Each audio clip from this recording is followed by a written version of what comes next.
A'udzu billahi minasyaitonir rajim. Bismillahirrahmanirrahim. Alhamdulillahi rabbil alamin wa bihi nasta'in. Wa sallallahu ala sayyidina Muhammadin wa ala alihi thayyibin at-tahirin. Allahumma salli ala Muhammad wa ali Muhammad wa ajil farajahum. Alhamdulillah, kita akan lanjutkan pembahasan kita di mana sebelumnya telah dibahas tentang fitrah seorang anak.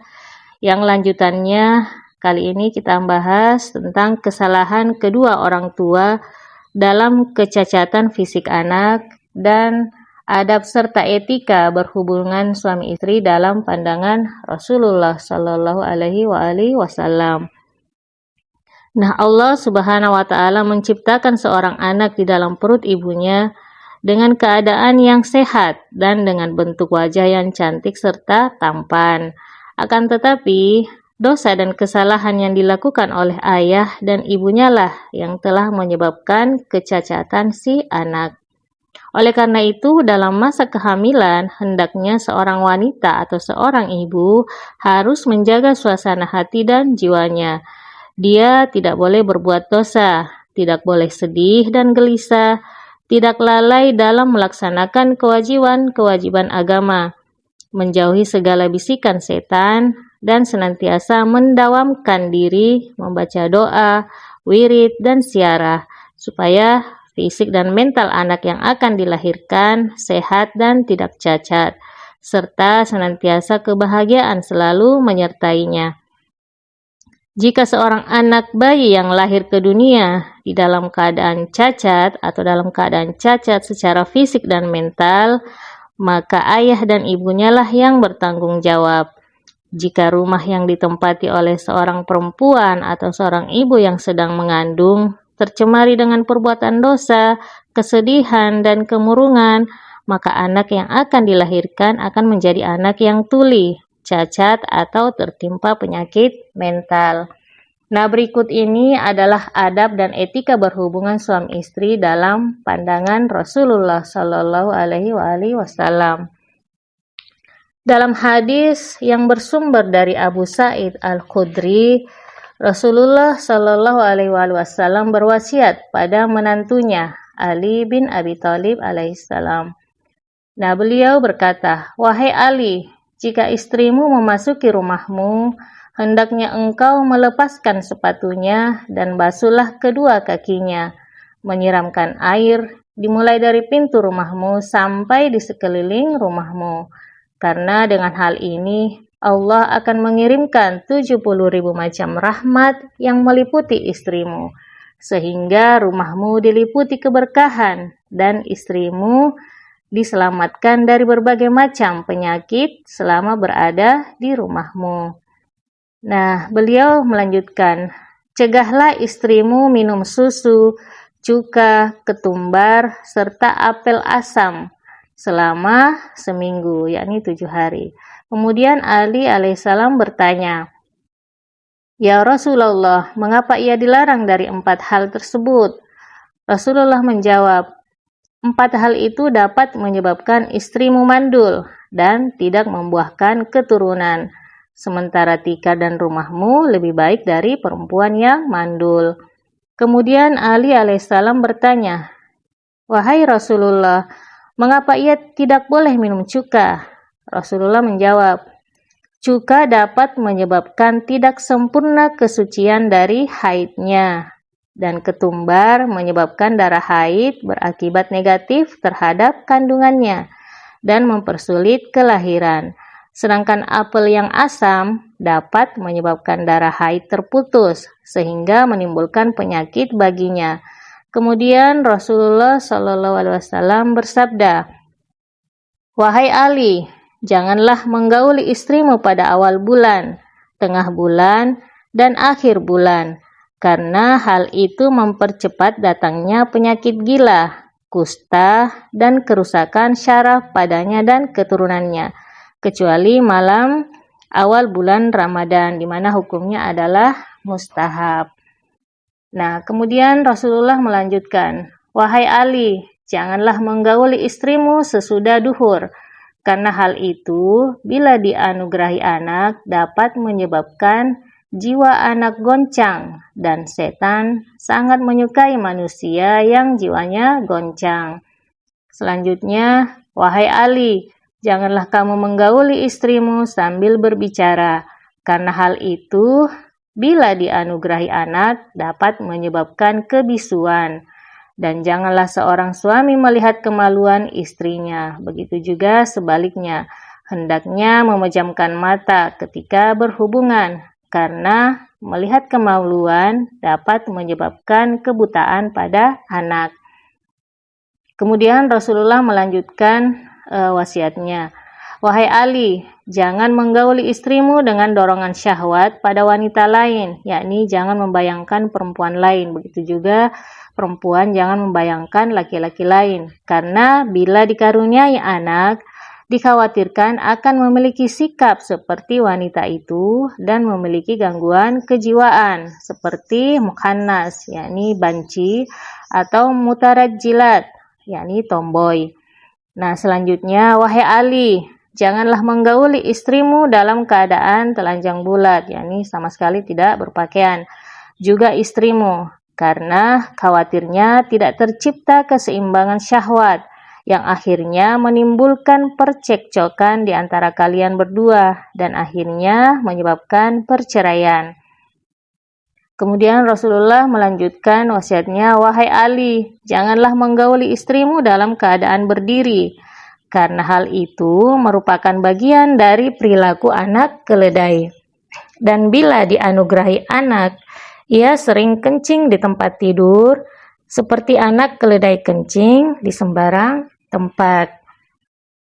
Wahai Ali, sesiapa yang bercumbu dengan istrinya di tempat tidur dan dalam keadaan junub, janganlah membaca Al-Quran, karena aku khawatir akan turun api dari langit dan membakar keduanya. Kemudian selanjutnya, wahai Ali, janganlah menggauli istrimu di malam Idul Adha, yakni malam Idul Kurban, karena bila dikaruniai anak, dapat menyebabkan jari-jarinya tidak sempurna, 4 atau 6 jari-jarinya, baik jari-jari kaki ataupun jari-jari tangannya.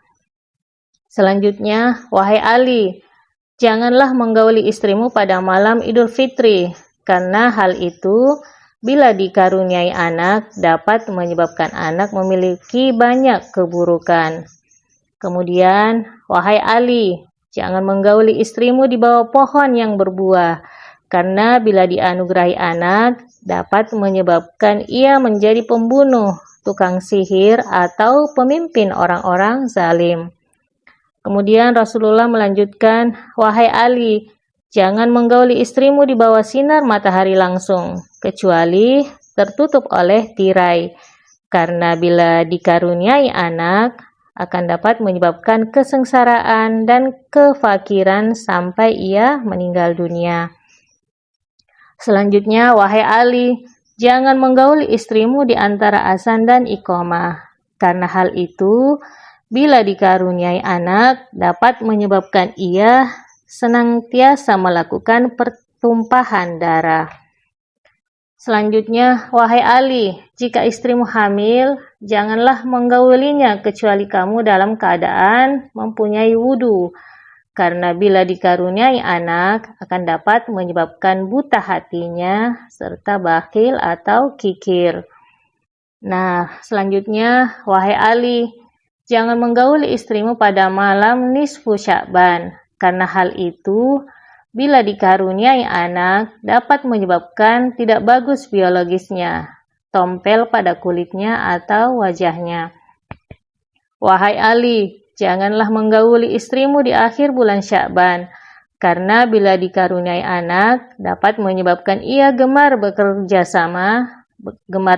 sama dan menolong orang yang zalim, dan menjadi perusak persatuan kaum muslimin.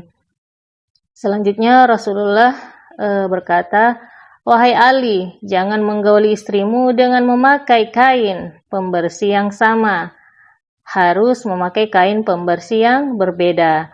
Sebab jika memakai kain pembersih yang sama, akan menyebabkan permusuhan di antara kalian dan pada akhirnya akan berpisah atau bercerai. Selanjutnya Rasulullah melanjutkan, "Wahai Ali, jangan menggauli istrimu di atas dak bangunan, yakni yang tidak beratap. Karena hal itu, jika dikaruniai anak, dapat menyebabkan ia menjadi orang munafik, ria, dan ahli bid'ah." Selanjutnya, "Wahai Ali, jangan menggauli istrimu di malam ketika esoknya hendak melakukan perjalanan, yakni ingin bermusafir. Karena itu, bila dianugerahi anak, ia suka membelanjakan harta di jalan yang tidak benar, yakni pemboros." Kemudian Rasulullah Shallallahu Alaihi Wasallam membacakan surah Al-Isra ayat 27 yang berbunyi, "A'udzubillahi minasyaitonirrajim. Innal mubaththirina kanu ikhwana syayatin." Sesungguhnya pemboros-pemboros itu adalah saudara-saudara setan. Kemudian Rasulullah melanjutkan wasiatnya, "Wahai Ali, janganlah berjimak di awal malam. Karena hal itu jika dianugerahi anak, ia tidak akan aman, melebihkan dunia atas akhiratnya dan akan menjadi penyihir." Nah, itulah beberapa tadi waktu-waktu yang tidak dianjurkan berhubungan suami istri. Dan kali ini berikut adalah waktu-waktu yang dianjurkan berhubungan suami istri, di mana Rasulullah Shallallahu Alaihi Wasallam juga berkata kepada Imam Ali, "Wahai Ali, gaulilah istrimu di malam Senin, karena hal itu apabila dianugerahi anak akan menyebabkan ia menjadi hafiz Quran, yakni senantiasa menjaga Al-Quran, ridho atas pemberian Allah Subhanahu wa Ta'ala." Kemudian, "Wahai Ali, jika kamu menggauli istrimu di malam Selasa, dan jika dikaruniai anak, ia akan memuliakan Islam, mulutnya harum, hatinya penyayang, dermawan, dan lisannya suci dari gibah dan dusta."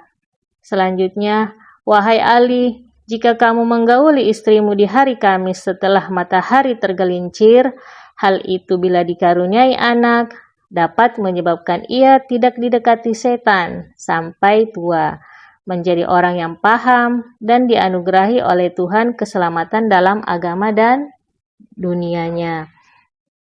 Kemudian, "Wahai Ali, jika kamu menggauli istrimu pada malam Jumat, hal itu jika dikaruniai anak, dapat menyebabkan ia menjadi khatib dan juru bicara.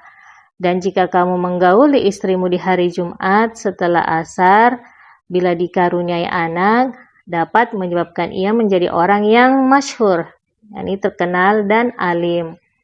Dan jika kamu menggauli istrimu di malam Jumat sesudah Isya, maka ia akan menjadi ibdal. Ibdal yakni orang-orang saleh, dan istilahnya ia adalah ahli tasawuf, sekumpulan hamba-hamba khusus Tuhan, di mana bumi tidak akan kosong darinya, dan apabila mereka meninggal akan ada penggantinya."